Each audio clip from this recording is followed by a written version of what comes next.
Yo, yo, yo, we back on the World Society. We're here with another interview with Will I am, you already know William, aka Willy Wonka, aka that dude, aka the original Don Dada. You already know how I move, bro. We chilling like a villain. So what's up? What you want to talk about? talk to us, where you from? Where I'm from originally, born and raised in Boston. I was also raised in here and also New York, the Bronx to be specific. But I was mostly raised here because my mom kept me here to keep me safe, basically. Because, New York is a fast-paced area. There's always drama, there's always bullshit. So she kept me here for the most part. So at heart, I'm a Bostonian. But by skin, by how I walk, I talk like New York. So I do photography at the moment, but at first I'm a visual artist in general. So I'd like to, so I've been a muralist. I've been a muralist. I've done countless projects working with other organizations in the arts. I also am a consultant. I've done event planning, party planning. I've also catered. I've done a lot really. I also side job, hustle. I'm a sous chef. At the moment, working with Fenway Park. I've been in the Microsoft office as well. What else do I do? Photography. I was a model for a long time. Started like 13 years old. But right now, I'm working on being behind the scenes and just getting projects out there. And yeah, that's pretty much it. Dominicano, right? By birthright. My mom's Dominican, my father is Honduran Jamaican. So I'm Dominican, Honduran Jamaican. I was raised Dominican, because my father wasn't really in the picture as much. But I also know my Rasta side of the family. So I was able to be in touch with both. Of Afro-Caribbean fully. Talk to us a little bit about growing up out here. Growing up out here, Dorchester? Roxbury. I ain't gonna lie, growing up here, for me it was pretty fun. You got your crazy moments. You can't run away from violence. And, the way the city moves, it was a lot slower pace compared to what NY was. But I could definitely say I had great moments here. I ventured out in the city a lot. So me being an extreme art athlete, I've always done like skateboarding, parkour. I've always done BMX. And just like the city in general, like the neighborhood that I live in or still live in, it was very hectic. It's notorious for a lot of shit. And you know what notorious means, bad vibes, whatever may be the case. And then there's a lot of times where you have to watch your back. You have to be careful about what's going on. But I can't say I love the streets, bro. I don't know. It's weird. I was late night, and then my mom would come out of nowhere. Like, she didn't give a fuck. We would go in the middle of the projects looking for me. William. Just fucking headhunting me, bro. So, it's because she knew the dangers. I never looked at it that way. So, I kept it copacetic. I stayed in my own lane. But growing up here, bro, the city vibe has always changed. Like, every several years, it's always changing. There was times where everybody's outside, Franklin Park, Punta, and all these crazy vibes, parties, house parties, and then you start growing up, then the club life comes in, and then that's a whole different scene. And then you find out that there's things within the city that not a lot of people may know, but it's there. Like underground grunge parties, rock stars and shit, emo kids. I don't want to say that, don't cancel me, but it's like there's a lot going on in the city. It's like whatever you want to find, you can find it here. I feel like it's just you gotta put in the effort to search for it. So overall, though, experience-wise, I love Boston, man. I don't think I'll ever. I may leave it, but I'll always come back. Eventually. Yeah. Now, what do you got in store for the future as far as your photography goes, as far as your career goes? As far as photography, at the moment, so right now I've been honing down on my couture skills. So I've been doing a lot of sewing. I make my own hats. I've been making pants, so I'm working on a new collection at the moment. So with that being said, when it comes to photography, I'm hoping to do my own photography and set up photo shoots in the future, near future actually, as soon as possible. But I really want to target for is doing fashion shows, because I've been doing vending at the moment, different community organizations looking for vendors, sending my stuff. But I think me being an artist, I'm a perfectionist, so it takes a lot of time for me to, like, I'm never really satisfied with what I make. You know, a lot of people be like, "Oh, nah, that shit's dope," and I'll be like, "Nah, there's always something missing." So, but in the near future, I think it's working on my brand and getting my designs out there. That's really, ultimately, I want to be a designer. Like, I'm an artist, but I really want to be a designer, because there's a difference. You have art and you have design. Art is a form of expression. It's a medium in a what's it called? A driveway of expressing your oneself. But design is art with purpose. So I want to make my art purposeful. I want people to use it in everyday life. I want people to be able to, basically, yeah, just use it in everyday life. So, What's one of the wildest things that you probably experienced? Or maybe, I'm sure you experienced a lot of crazy things. Yeah. But like, is there one of them stories or something, in particular that might have happened that you might want to? I think the wildest thing I've experienced in Boston was one of me and my cousins, we was waiting for a weed man at the corner, and I guess the dude was taking so long, so we was just sitting out there, just waiting, and then it like, at least 30 minutes went by, and then out of nowhere, we heard, "Pow!" But the thing is, the ricochet of the bullet was next to the street sign that we were standing at. So basically, the craziest thing I went through was getting shot at. We was getting ran off the block, basically, because they didn't know what we was there for. You know what I'm saying? We just two young cats waiting for weed. Trying to scare you off the Yeah, block. it scared me off, because honestly, if they wanted to hit us, they would have hit us. It was a clear shot. He just went, bah, ding! I said, oh, we just dipped. Because obviously, I didn't have no weapons on me, so. But yeah, that's probably the near-death experience I probably had. Yeah. Besides fighting motherfuckers or leaving the park and then drive-by happens. You know what I'm saying? Mm-hmm. Boston had a crazy time, especially mid-thousands, early mid-thousands. That shit was wicked. I ain't gonna lie. Probably another craziest moment I probably had, because I was a crazy little motherfucker, is when I was in school, and then these three gentlemen pulled up on me. I don't want to say no neighborhoods or nothing like that, but they knew where I lived and shit like that, but I'm not too entitled to that. You feel me? So with that, they came up to me. They're like, "Yo, you will?" And I'm at my locker. I'm about to go to class. I'm already late. I'm like, "Yeah."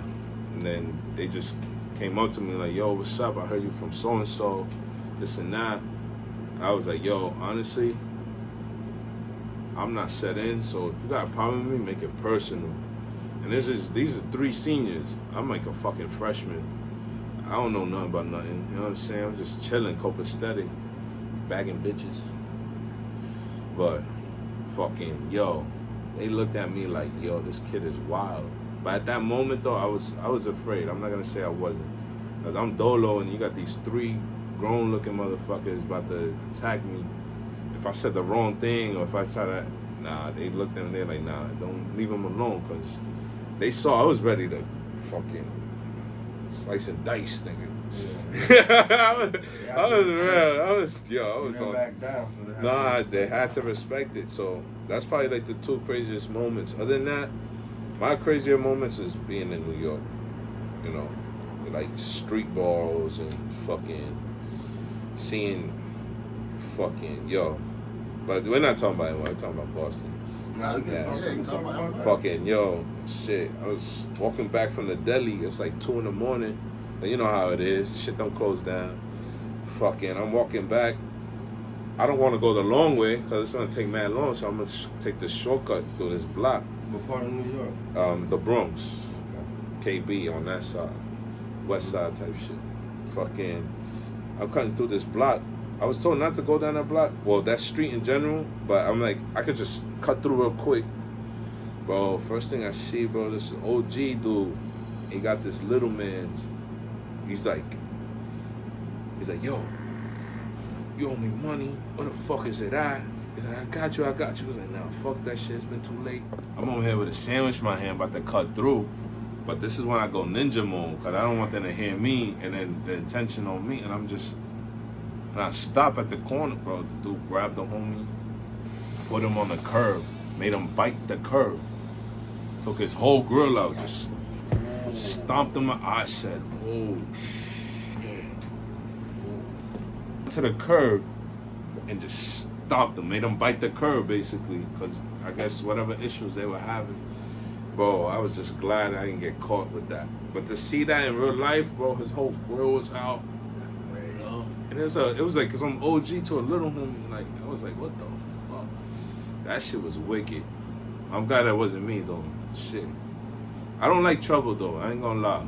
I never been a violent person. Never really seek out trouble. But if it come across, you gotta defend yourself. Because I come from a class of uncles who, you know, they always taught me the right thing to do, how to defend yourself.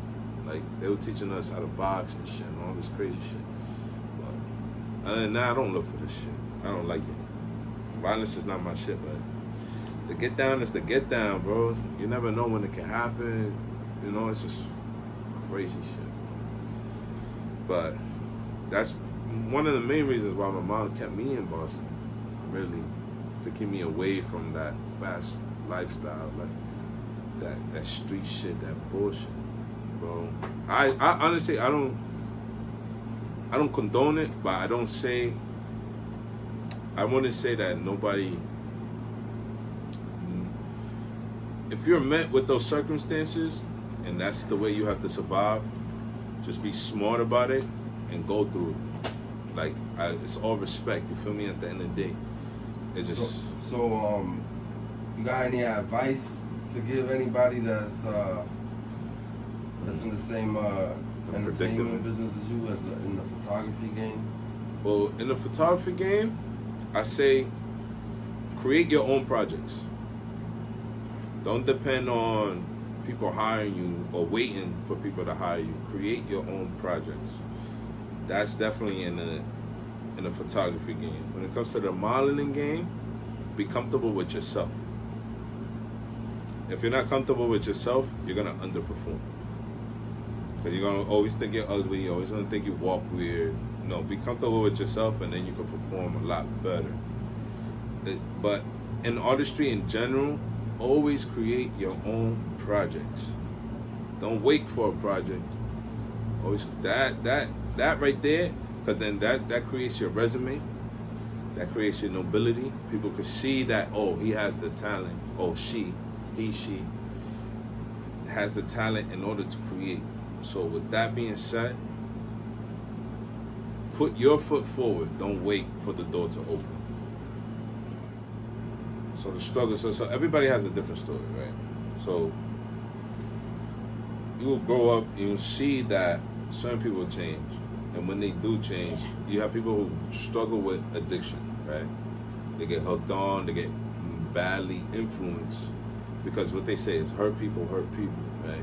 And a lot of times, a lot of the hurt people are in these neighborhoods. You know what I'm saying? Like, you got certain OGs who didn't accomplish something within themselves. So they use younger cats and they influence them to do dirty work. And then obviously being naive, you won't tell that. You can't tell that, oh, that's bad. You kind of just go with the flow because the person that you see, that's your closest hero. You know what I'm saying? I mean, it's yo, that's fucking deep. When it comes to that situation, you know what I'm saying? There's a lot of cats I know that I thought they were cool, but then when you really realize, oh, you learn who they are, they're very malicious people. They could be very badly influenced. You know what I'm saying? Because they can put an impression on you that makes you do wacky shit, and you don't realize that shit until way after the fact. But me personally, the depression I've gone through is like losing close friends. That shit hurts a lot.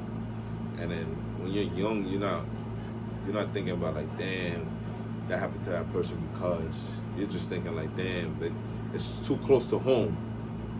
So now you want to react on it.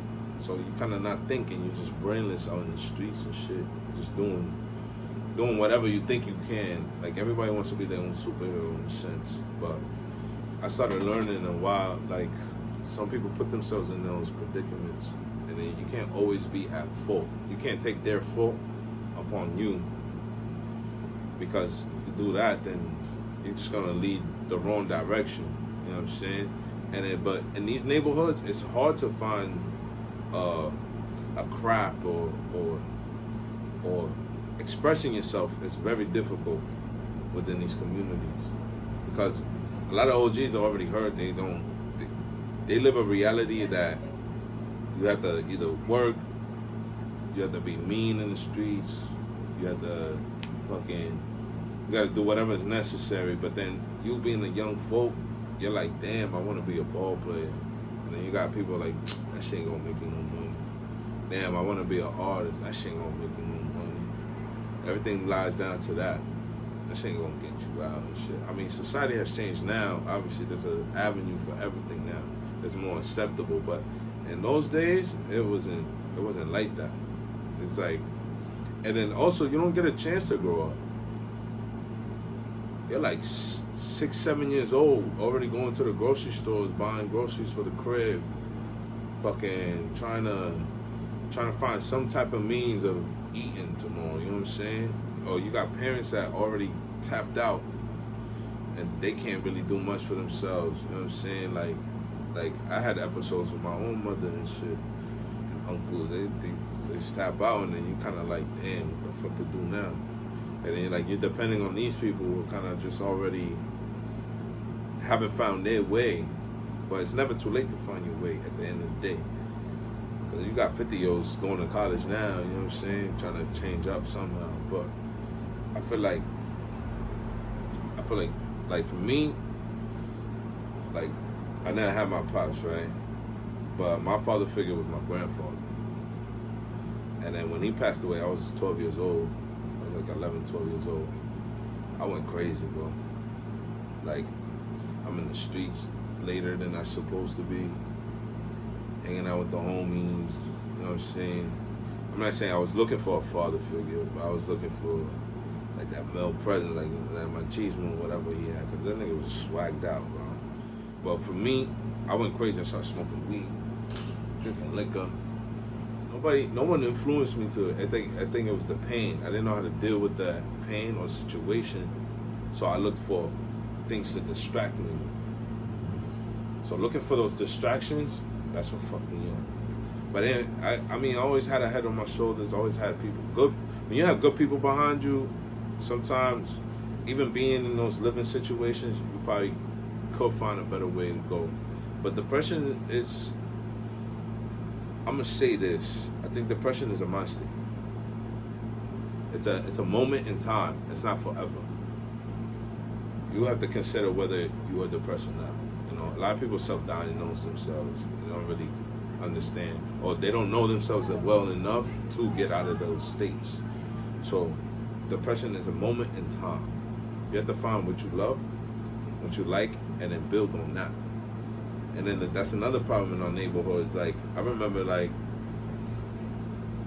was a couple cats, and I would tell them, like, yo, I'm an artist. They're like, nah, bro, you gotta be out here. Yo, you gotta be pushing with us. And I'm like, nah, bro, I don't want to be outside in the cold doing what. Like, I always had a mind for myself in a sense, but like, I don't want to be out there and shit. Like, or when it's time to roll out, I'll roll out, but at the same time, I'm like, bro, that's not really my beef. Like, they don't got problems with me. I'm in the middle of this shit.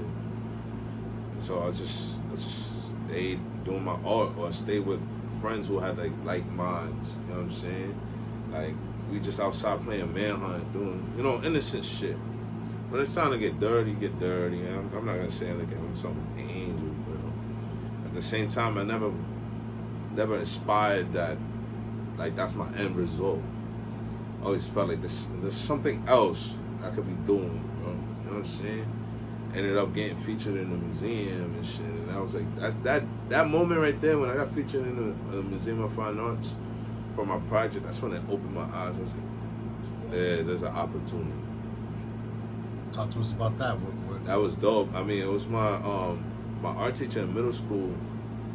Well, he ended up being my art teacher in middle school, and then when I went to high school, I got transferred.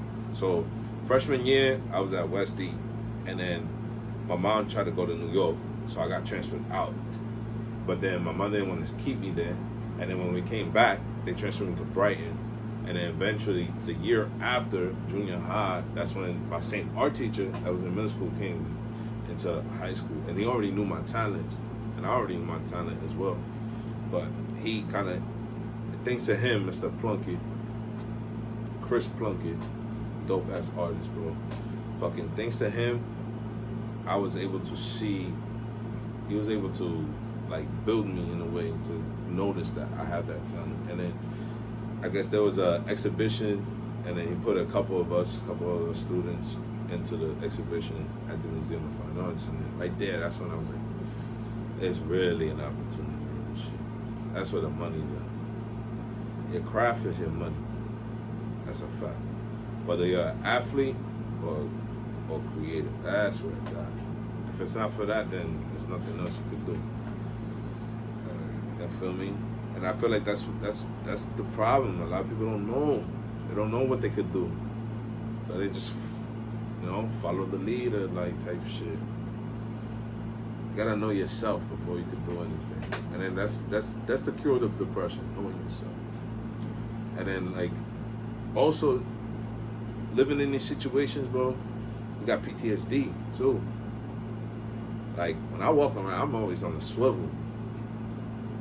Only cause shit just happens, and then just like, damn, you get to a point where like you just can't, you can't just be comfortable anymore. But you can't even be comfortable in your own neighborhood, cause you never know what the fuck will happen. You can't even be comfortable, you know what I'm saying? I know cats, bro, I take them out, we go into like speakeasies and hotels, but they still got that PTSD in them. They just don't feel safe, no matter where they go. They can't feel open. Close up because of that. PTSD is real as fuck, bro. And that shit happens at a young age, bro. Imagine you in the crib sleeping, all you hear is and you waking out of your sleep like, what the fuck? Like, what the fuck just happened? Next day you're hearing 10 people died, this and that. Fucking seeing SWAT cars in your neighborhood. Nigga, what? I remember I was walking home, it was late night. 10 SWAT cars. Raiding somebody. Fucking, you feel like the fucking military coming for you, and you're just there. Like, you don't even know what the fuck is. You're just there, and there's fucking military coming at you, bro. You're like, what the fuck? Yo, you said you grew up with your Dominican side. Yes. And but you said my father Honduran Jamaican, but they're mostly Rastas, most of all of them. Because Honduras has a Rastafarian culture as well. They speak a certain patois. Now, was your pops around growing up? So, my pops was around until I was like 4, 5 years old, and that's when he disappeared. Now, leading into that, as a young guy, right, I had a lot of resentment. I was like, fuck that nigga. If I see him, I'm gonna punch him. I had a lot of hatred. But recently, I have rekindled my relationship with my pops. And then I later on learned that he himself was going through mental situations and addiction. So, knowing now as an adult, knowing what that could do to you, he is not at fault for not being there in my life. Now, I've been told countless times that I was raised and I done better without him in the picture than if he was in the picture at those moments. But I would definitely say I I've reached a level of forgiveness and understanding that it wasn't truly his fault that why he wasn't there. Maybe he did me more of a service in not being there, because probably he didn't want me to see him like that. So as a man, I can respect it. You wouldn't want to be all whacked out and have your kids watching you being whacked out. You feel me? So I can respect that at the end of the day. Fucking what the fuck? But So, do you guys have a relationship now? yeah, I mean, deep down inside, I love the guy. Like, I've always idolized him. He was a bodybuilder. He was a wood craftsman. But I hate the fact that he wasn't there. But now, I don't hate him at all. There's a part of me that was like, I just want to smack him. But what's the point? What is that gonna do for me? I've done so much without him, man. I'm still doing. What the fuck is that gonna do for me? So, with that being said, I love the guy. I respect it. He's actually getting his shit together now. Yeah, turned himself in over some shit, whatever. Let me sign out real quick. You already know it's Will I Am William, aka Willy Wonka, the Don Dada, the original. You already know. Fucking if y'all want, follow me. I do business and transactions through IG at the moment. I will have my brand solidified in other pages, but right now it's shootsby_Will. Hit me up. If you have any projects, you're a model, you're a photographer, if you want to get plugged into any other ventures, I know where to go. Talk to me nice and don't talk to me at all. Yeah. And